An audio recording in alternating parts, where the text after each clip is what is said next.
all these foundations are not enough. I mean, it's not enough that we are spending more on infrastructure. It's not enough that we are building an rights framework. It's not enough they're creating identity and all that.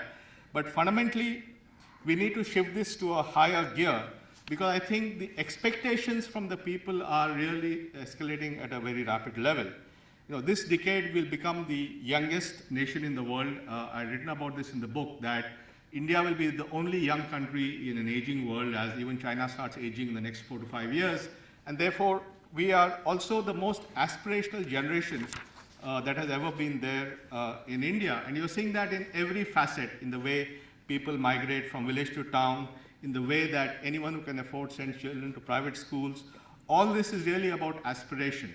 And the thing about aspiration is that it's non-linear.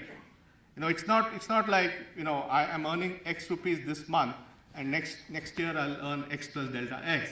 It's about, I'm living in this village, and when I grow up, I want to be a doctor. And so it's a non-linear thing about aspirations.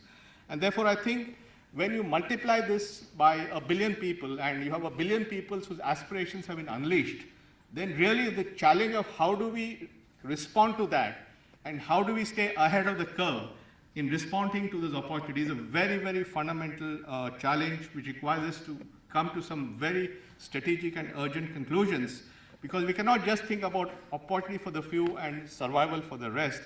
We have to think not just in terms of a few linear steps, but can we think about this in terms of big leaps? Because unless we do big leaps, unless we do things in a non-linear way where we can jump ahead of the curve, we'll not be able to meet the aspirations of the 1 billion people which has been unleashed in the last several years.